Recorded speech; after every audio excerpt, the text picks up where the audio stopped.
Podem sentar-se.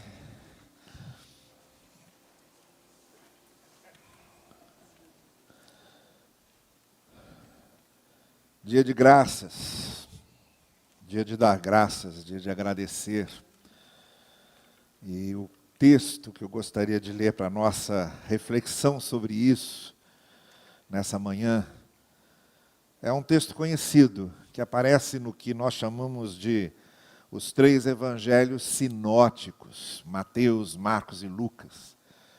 A palavra sinótico refere-se ao fato de que mantém a mesma similaridade, são muito semelhantes, uma mesma ótica, um mesmo olhar sobre aquelas narrativas. E a gente percebe isso mesmo, que Mateus, Marcos e Lucas são muito parecidos naquilo que eles narram, uns acrescentando aos outros coisas que precisavam ser acrescentadas, mas no todo são narrativas muito semelhantes. A gente percebe isso muito claramente quando a gente compara com o 4º evangelho, chamado Evangelho de João, que é bem diferente dos outros 3. E é justamente nas narrativas sinóticas, nas narrativas de Mateus, Marcos e Lucas, que nós encontramos a narrativa da última Páscoa que Jesus celebra com seus discípulos. E muitas vezes a gente olha para esse texto com aquela preocupação de celebrar a ceia. Não é? Normalmente esses textos são usados quando a gente celebra a ceia para destacar o fato de Jesus ter compartilhado o pão, ter repartido o cálice com os seus discípulos, e a gente costuma usar esse texto como referência para essa nossa celebração. Mas é interessante que nos 3 evangelhos em que essa narrativa é registrada, uma expressão é unânime em todas elas, que é a expressão "e deu graças". Na hora em que Jesus pega o pão, na hora em que Jesus bebe o vinho, os 3 textos, os 3 registros dizem que ele deu graças. É por isso que, no contexto cristão católico, anglicano, luterano, esse momento também é chamado de Eucaristia. A Eucaristia é esse momento da celebração do pão e do vinho, porque a palavra grega Eucaristo quer dizer dar graças, que é a palavra usada nessas 3 narrativas. Eucaristo. Ele deu graças, dou graças, agradeço.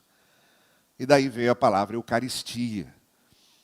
Então não seria impróprio também, claro, nós chamarmos nossas celebrações de Eucaristia. Tudo é uma Eucaristia. Todo culto é uma Eucaristia. É um momento em que estamos dando graças. Mas há algumas coisas narradas ao redor do dar graças, ao redor dessa ação de Jesus dar graças, que é justamente sobre isso que eu quero chamar a sua atenção. E eu vou ao texto mais antigo, vamos voltar lá ao primeiro texto, aquele texto que foi escrito antes de haver qualquer outro, que foi o texto de Marcos. Marcos foi o primeiro evangelho a ser escrito, e depois de Marcos é que vieram os demais. Então consideramos Marcos aquela narrativa mais original, mais próxima dos acontecimentos, mais diretamente influenciada pelo que havia acontecido. E no capítulo 14 do Evangelho de Marcos, a partir do verso 22, nessa narrativa de Jesus celebrando a ceia, a Páscoa com os discípulos e agradecendo, está narrado assim: enquanto comiam, Jesus tomou o pão e deu graças. Partiu, deu aos discípulos e disse: tomem, isto é o meu corpo.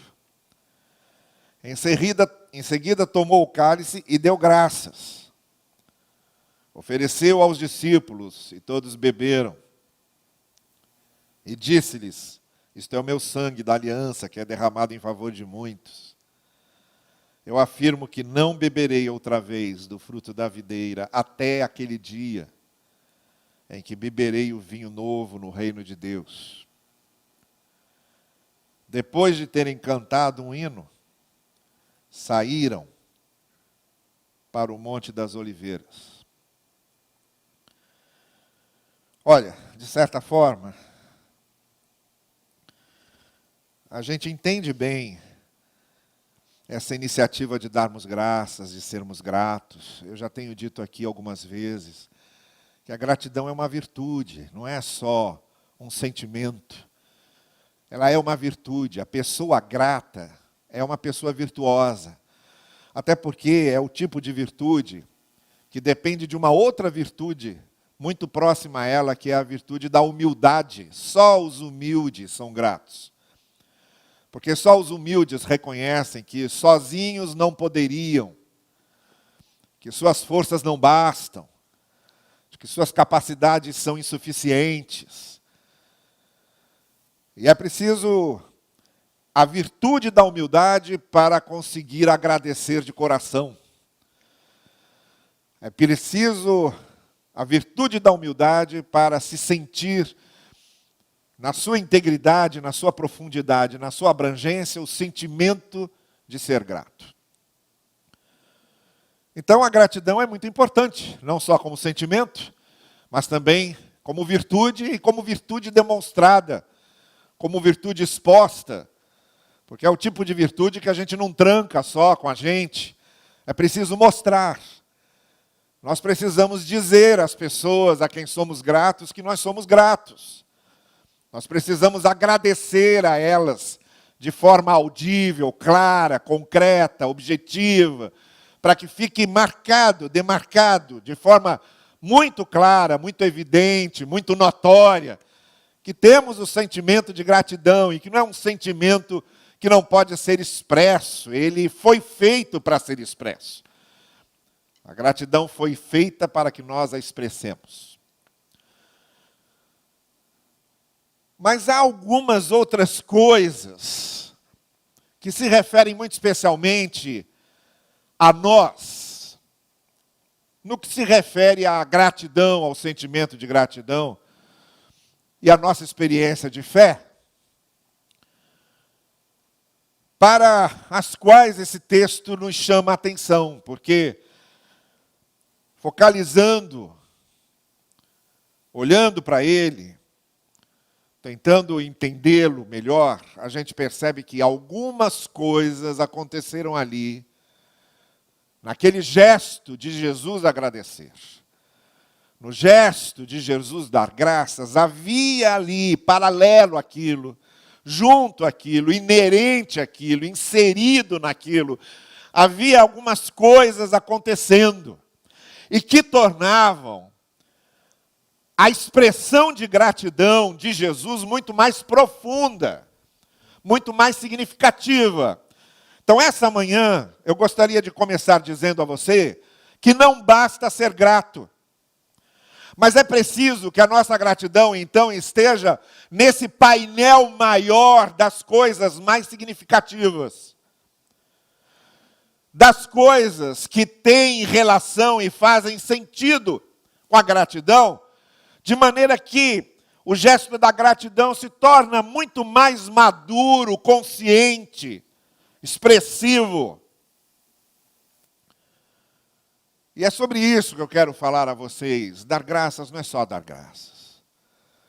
Ser grato não é só ser grato. Há uma série de coisas que acontecem, mas muito especialmente aqui, há pelo menos 4 coisas acontecendo aqui com Jesus e com os discípulos, que alargam, aprofundam e tornam mais florescente e brilhante a atitude da gratidão. A primeira coisa que a gente percebe é que o texto começa dizendo que enquanto comiam e enquanto bebiam, Jesus deu graças. O enquanto comiam era a Páscoa, o enquanto bebiam era a Páscoa. Mas o enquanto comiam e o enquanto bebiam, que era a Páscoa, era também véspera de algo que aconteceria e que seria trágico, profundamente triste, que desnortearia os discípulos, que faria com que todo mundo perdesse o rumo, que era exatamente a morte de Cristo, que aconteceria horas depois daquele momento de graça. Então a primeira coisa que a gente aprende aqui com esse gesto de Jesus dando graças enquanto comiam e enquanto bebiam, é que a ação de graças acontece sempre e deve acontecer, e é isso que torna a ação de graças mais profunda e significativa, em meio aos acontecimentos da realidade da vida. Nós não damos graças porque dá tudo certo. Nem damos graças porque estamos numa vida em que tudo será bem-sucedido, tudo sempre vai nos beneficiar, tudo sempre sairá de acordo com o que queremos, não. Enquanto comiam e enquanto bebiam, naquela situação mais realista, mais contemporânea, às vésperas da grande tragédia da crucificação de Cristo, eles estavam dando graças. Porque a ação de dar graças faz parte de uma realidade, uma experiência com a realidade. Faz parte da vida e de tudo que a vida nos traz, de bom e de ruim, do que entendemos e do que não entendemos, do que é claro e do que é obscuro, do que nos alegra e do que nos entristece, do que é absorvido e do que fica entalado na garganta. Porque a vida é esse conjunto de coisas. E não foi à parte dessa realidade que Jesus estava dando graças, foi dentro dela. Dentro daquela realidade em que ele estava se despedindo dos seus discípulos, em que ele estava se preparando para ser entregue aos seus algozes, em que ele experimentaria o momento de maior dor, de maior tragédia, de maior desespero da sua vida. Nós sabemos o que a cruz significou para Cristo, não só em termos da dor física, mas do sentido daquilo que estava acontecendo com ele. Deus meu, por que me desamparaste? Por que nessa hora eu estou me sentindo sozinho, desamparado? Por que está tudo sobre mim, a solidão da humanidade toda, a desgraça da humanidade toda, todas as dores de todas as pessoas que doem, tudo sobre mim agora, e eu sozinho carregando isso? Não foi separado dessa realidade que Jesus deu graças, foi inserido nela. Nós não criamos um mundo paralelo, um mundo fantasioso, um mundo cheio de quimeras, um mundo ilusório. Não. A gente não cria isso para dar graças. A gente não dá graças no meio de uma fantasia, de uma quimera. A gente dá graças no meio da vida, das circunstâncias da vida, de tudo que a vida nos proporciona, entre alegrias e dores, porque ninguém é só alegre e ninguém também só dói. Há uma mistura dessas duas coisas. E a gente experimenta isso na carne, na alma, na mente e no coração. E foi do meio disso que Jesus deu graças. Enquanto comiam e enquanto bebiam, não era uma coisa fora da realidade, era dentro da realidade. O que torna dar graças muito maior, porque não damos graças porque tudo deu certo, não. A gente dá graças porque, apesar das coisas que não dão certo, algumas deram. Apesar da realidade da vida ser muitas vezes dura, violenta, cruel, injusta, há coisas que a gente consegue ver que são boas, que nos fazem bem.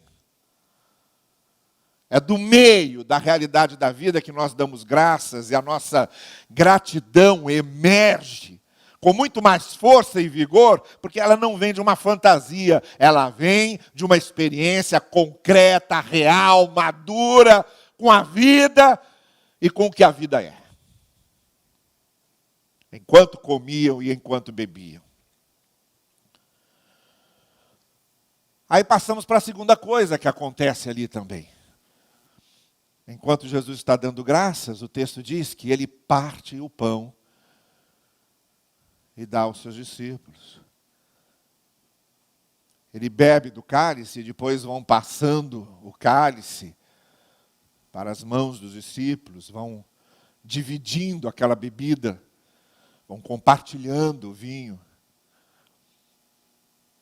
E aí a gente aprende a segunda coisa sobre gratidão. A gratidão que realmente tem corpo, a gratidão que realmente tem vigor, a gratidão que realmente faz sentido, não só é a que brota da experiência real com a vida e de tudo que a vida é, mas é aquela também que está aberta para a solidariedade. Aquela que está aberta para compartilhar. Nunca seremos totalmente gratos a Deus enquanto não estivermos dispostos a compartilhar, a dividir, a ajudar, a ser solidário, a ser instrumento de Deus para outros. Bênção não é uma coisa que a gente recebe e retém. Bênção é aquilo que recebemos e compartilhamos. Graça e amor de Deus não é algo que a gente recebe e retém para a gente e guarda como se fosse um objeto de museu. Graça é algo que nós recebemos e compartilhamos com o outro, assim como a graça de Deus me alcançou. Eu compartilho a graça de Deus e eu me torno graça de Deus para os outros. Olha, sobre isso eu nem precisaria falar muito mais. Eu vivo dizendo isso aqui aos domingos para vocês que acompanham pela internet. Não tem gratidão sem solidariedade. Não tem gratidão sem sentir a dor do outro. Não existe gratidão sem chorar com o outro. E não existe gratidão sem essa ética da graça que eu já falei aqui em cima da ideia da ética da sorte. A ética da graça, eu não merecia e tenho. Por que eu vou conservar comigo? Então a gratidão, ela é essencialmente também movimento de solidariedade. Movimento de compartilhamento. Movimento de bênção. A gratidão que se reconhece abençoada, ela quer se tornar uma bênção. A gratidão que reconhece ter recebido um dom, ela quer se tornar um dom. Porque na lógica do Evangelho, mais importante do que recebermos dons é sermos um dom para o outro. E ali naquele momento em que Jesus deu graças, ele repartiu o pão. E ele compartilhou o vinho. Ele se abriu para o outro. Se abriu muito especialmente para Judas. Aí entra a narrativa de João, que não é uma narrativa, como eu disse para vocês, semelhante à dos sinóticos. Ela não fala propriamente desse momento de Jesus partindo o pão e bebendo o vinho com os discípulos. Nós temos lá a cerimônia do lava-pés, Jesus lavando os pés dos discípulos, mas tem uma cena muito significativa, de Jesus molhando o bocado e dando para Judas, que é o gesto que o hospedeiro fazia com seu hóspede para mostrar que ele era o hóspede mais importante da casa e que era uma honra para o hospedeiro recebê-lo. É esse o gesto que Jesus faz com Judas. dá o bocado molhado para Judas, como se estivesse dizendo para Judas, agora, aqui, para mim, você é o mais importante. Os demais já estão aqui comigo, você não, você está escapando. Por isso você é o mais importante para mim agora. Os outros já estão entendendo algumas coisas, você não está entendendo nada. Por isso você é o mais importante para mim agora. Os outros já experimentaram alguma coisa, você não, você ainda não experimentou nada. Por isso você é o mais importante para mim agora. Esse gesto de compartilhar, de ser solidário, de ser graça para o outro. E que acompanha a gratidão. Não há gratidão sem sermos solidários. Há uma terceira coisa que acontece aí. Então, além da gratidão ser muito mais vívida, quando ela brota das experiências reais com a vida, e além da gratidão ser muito mais vívida, quando ela vem do sentimento da solidariedade, de compartilhar bênçãos com outros, a gratidão também ela brota do projeto da esperança que Jesus semeia em nosso coração. Porque a expressão que Jesus diz aos seus discípulos, olha, é a última vez que eu estou tomando aqui, participando dessa Páscoa aqui com vocês, até aquele dia não estaremos mais juntos. O até aquele dia é a semente de esperança que Jesus colocou no coração dos discípulos.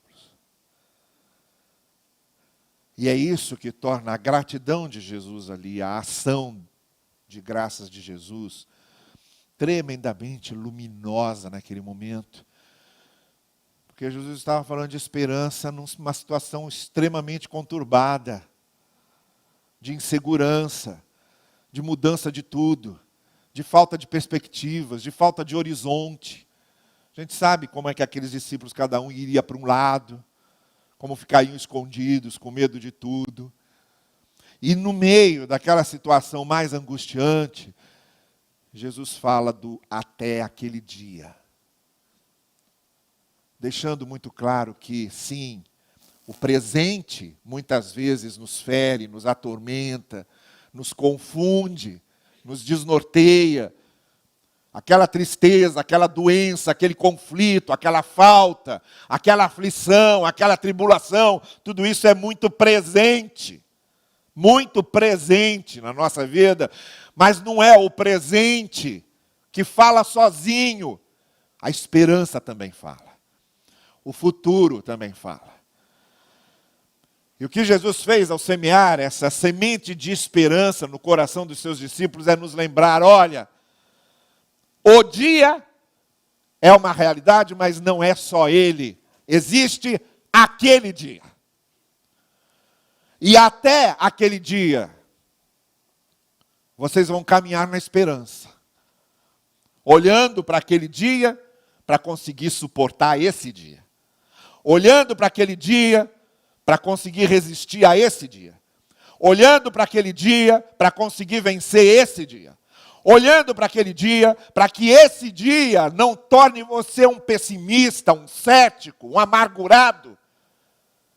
Olhe para aquele dia, para que esse dia não fale mais alto. É isso que Jesus estava ensinando aqui. Então ninguém consegue ser grato se também não tiver essa semente da esperança muito viva no seu coração. Porque se a gente começa a olhar para o lado e começa só a contar as amarguras, começa só a contar as perdas, começa só a contar o presente, a gratidão de fato pode se tornar mais tímida, mais sem sentido. Por que a gente agradece se no final a gente vai acabar acabando mesmo? Por que a gente agradece se todos somos mortais? Por que a gente agradece se a gente fica curado de uma doença aqui, mas vai acabar morrendo lá adiante? Por que que a gente agradece se um dia a mais continua sendo, na verdade, um dia a menos na vida? Por que que a gente agradece isso? Horas, Jesus diz, a gente agradece porque a realidade não é só esse dia, mas é aquele dia. A gente agradece porque a vida daquele que crê não se reduz a esse dia, mas àquele dia que resulta da ressurreição de Jesus, que ressuscitou por nós, vive por nós e com quem também nós viveremos. Por isso ele dava graças, porque a gente perde muito nessa vida, sim. A gente convive com a morte, com a doença, a todo momento. Mas a todo momento, essa semente de esperança que a fé colocou em nosso coração, ela nos lembra daquele dia. E a última coisa que eu queria mencionar aqui. Então, o que é que nós estamos dizendo? Que a gratidão é importante, é uma virtude, mas ela sozinha, ela por si só, não tem toda a abrangência que ela pode ter se ela estiver acompanhada dessas consciências. A consciência de que a gratidão tem que brotar da experiência com a realidade da vida, porque a gente vive a realidade da vida, enquanto comemos, enquanto bebemos. A consciência de que a gratidão ela se expressa também como solidariedade, como compartilhamento, como bênção para o outro que está ao nosso redor. A gratidão, estamos conscientes disso, em terceiro lugar, ela se torna mais vívida e fulgurante, porque ela supera o dia de hoje e aponta para aquele dia, o dia da grande vitória, o dia em que todas as coisas farão sentido. E finalmente, em último lugar, a gratidão ela se torna muito mais profunda, muito mais abrangente, muito mais significativa, quando a gente faz isso que Jesus fez aqui. Fechando a narrativa, Marcos diz que ele cantou um hino com seus discípulos ali naquela hora, provavelmente era um hino que todo judeu cantava na celebração da Páscoa, um dos hinos muito conhecidos pelas famílias judaicas, e saíram para o Monte das Oliveiras. O Monte das Oliveiras, onde Jesus começaria a sofrer o momento mais angustiado da sua jornada. Onde na narrativa de Lucas ele chegou a suar sangue, tal era a sua aflição e a sua agonia.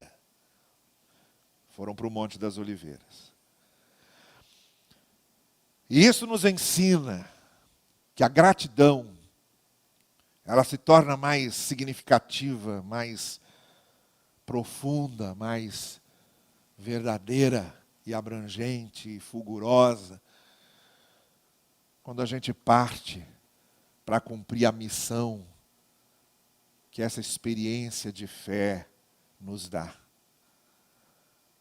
Quando a gente parte para fazermos o que temos de fazer, para os nossos montes das oliveiras, os nossos montes.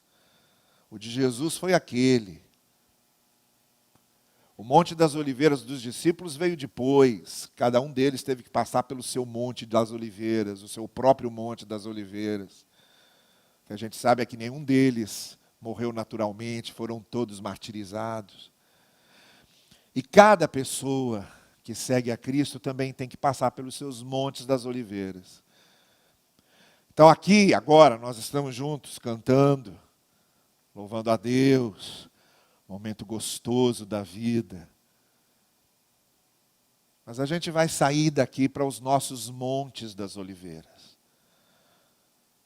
E nós vamos cumprir a nossa missão de fé, a nossa missão como seguidores de Jesus, a missão que temos por causa da nossa experiência com o amor de Deus, com a graça de Deus, com o Evangelho. O nosso lugar, o nosso local não é no culto.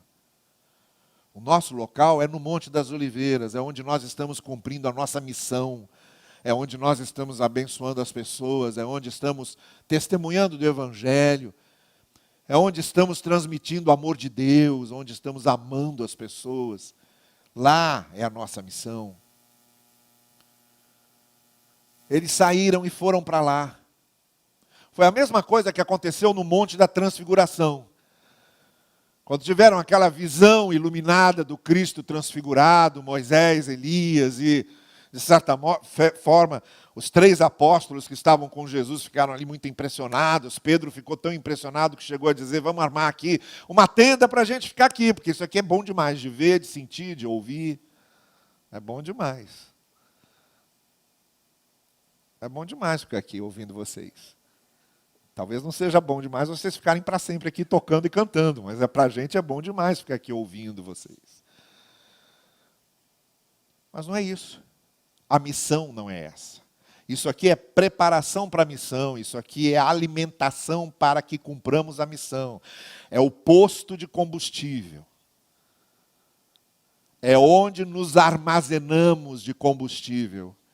Onde revigoramos nossas forças, onde nos alinhamos com a visão de Deus, onde aprofundamos nosso conhecimento da palavra. Tudo isso é bom aqui. Mas isso não é a missão, isso é o instrumento para nos preparar para a missão. A nossa missão é no nosso Monte das Oliveiras. Então, a gratidão, ela fica muito mais vívida e significativa quando estamos conscientes disso. De que nós também podemos ser usados por Deus e temos essa missão a cumprir. E é isso que faz todo sentido. Feliz é aquele que pode dar graças não porque aconteceu isso, ou porque aconteceu aquilo, ou porque ganhou isso, ou porque ganhou aquilo. Feliz é aquele que pode dizer: Senhor, eu te agradeço, porque eu sei porque eu estou aqui. Eu te agradeço não só por estar vivo, mas porque eu sei porque eu estou vivo. A gratidão mais significativa não é aquela que agradece por estar vivo. É aquela que agradece por saber porque está vivo. Saber porque Deus nos deu vida. Saber porque conhecemos o Evangelho. Saber porque experimentamos a graça de Deus. Quando nós temos consciência disso, a gente dá graças a Deus, não só porque estamos vivos, ou não só porque somos abençoados, mas muito especialmente porque a gente sabe que Deus tem um propósito para a gente, e a nossa vida tem um sentido nesse propósito. Então o gesto de Jesus ali parecia assim um gesto muito tranquilo, não é? A gente lendo ali, ele deu graças. Não, foi muito mais que isso. Ele deu graças, porque ele podia dar graças do meio da realidade da vida, e principalmente daquela realidade que ele ia enfrentar. Ele deu graças porque ele estava disposto a compartilhar, a dividir, a abençoar o outro. Ele deu graças porque ele sabia que esse dia não é tudo, nós temos também aquele dia. E ele deu graças porque ele sabia qual era a sua missão. Ele sabia que ele tinha que sair dali e ir para o Monte das Oliveiras. Tudo isso faz com que nós agradeçamos com muito mais sentido. E tudo isso torna esse momento aqui nosso muito mais significativo quando agradecemos, se agradecemos por causa de tudo isso que o Evangelho nos ensina. Que o Senhor assim nos abençoe. Amém. Vamos cantar então, não é isso? Está pensando que vem aqui só para ouvir sermão? Não, vem aqui para cantar, tocar e louvar. Vamos ficar em pé e vamos louvar ao Senhor agora, olha. Vamos cantar tudo que está faltando aí, que o pessoal